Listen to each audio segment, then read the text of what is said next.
let's get to it. Lafayette, Ronald Hubbard. So the L stands for Lafayette. I didn't even know that. That's right. He was born in 1911, March 13th, 1911. And I think in Tilden, Nebraska. And he grew up in the Midwest. And he was definitely a Midwest boy, a product of that time. And by that, I mean that, casual racism was just part of his growing up. He was a very flamboyant guy. He was always an attention seeker. As a child, he had flaming red hair, which made him stand out in a crowd. And he was kind of a lanky guy, and he was into, kind of beating the bush and running around and being a wild kind of kid. He was a Boy Scout, and he got around, and he had a unique childhood in that he traveled quite a bit. He traveled to China. He traveled to Guam. He traveled around, and even before his military service, you mean? Yes, before his military service, as a minor. In fact, his father was in the Navy, and his father was named Harry Hubbard, and he had been stationed out in Guam. And Hubbard was in school, I think in Washington State at this point. And I think this was when he was about 14 or 15, 16 years old. And he just skipped school, got on a boat, and went out to Guam, right? Just took off to San Francisco, figured out how to get on a boat, did so, and was like, "Hi, Dad." And they're like, "What are you doing here?" This was kind of how he was. And he was always into telling, flamboyant stories. He had a very, very, very active imagination. And he had a disdain for school. He didn't do well in structured, organized situations. So his school grades suffered as a result, but he was always the guy who was on the school newspaper or was on the, I think he had some involvement with sports.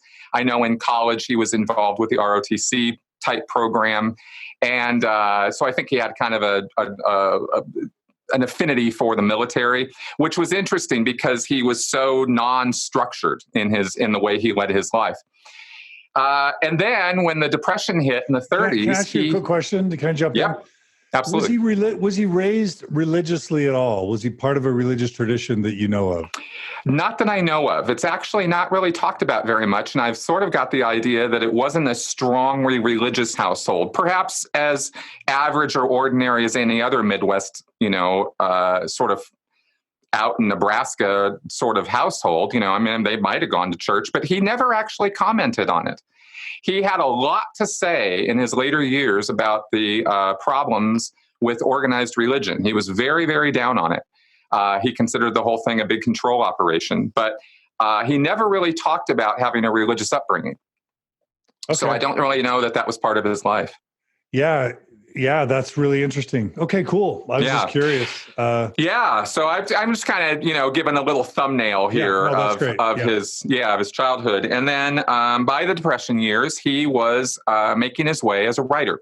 He had tried, and I won't get into all the details of it because it's, there's a whole bio on this by Russell Miller called Barefaced Messiah that really exhaustively lays all this out.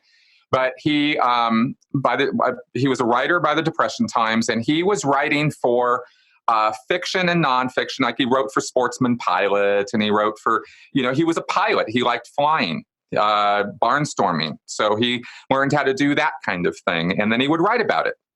And he would write stories based on those kind of experiences. And because he had traveled around in Indonesia or China, he had some experiences that other people didn't have.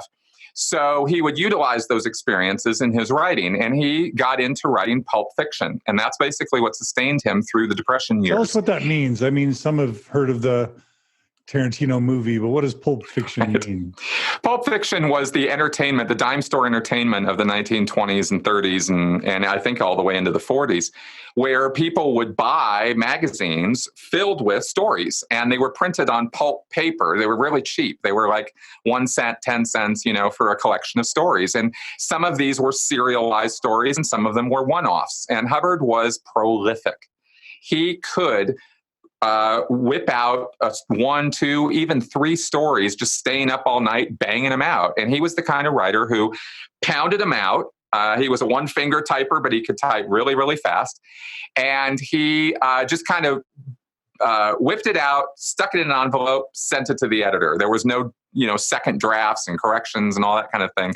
And he was very full of himself as a writer. He told many stories in his lectures in later years about how editors would give him a hard time, or other writers would challenge him or give him a hard time, and he would always put them in their place. And you see signs from his stories early on that he had a temper, and he had a fairly vindictive nature. He was not into being criticized. He thought that what he was doing was 1,000%, the best work that could be done, and he was a great writer. And you look at his Pulp Fiction, and I am a writer, and even when I was a Scientologist, his Pulp Fiction was kind of difficult for me. I never got on the fiction train with Hubbard. I never really liked his Pulp Fiction, and there's a lot of Scientologists who do. I find the dialogue trite, and I find the stories rather, cut and paste. So, but he made a living at it, and there's no denying that. And he was creative. He wrote across all genres. He wrote Westerns, he wrote sci-fi, he wrote mystery, he wrote romance. People say he's a sci-fi writer, and they're right, but he was a lot more than that as a writer. And I'm not plugging him. I'm just saying that was Right. that was his deal. Yeah. He was prolific. He didn't really care what he was writing about as long as he was making some money doing it. And he got into social circles with this. There were writer circles. This was kind of a, celebrity circle to be in. And his name was up there. He put his name on covers of magazines, and he wrote under many, many pseudonyms as well. He had tons of them.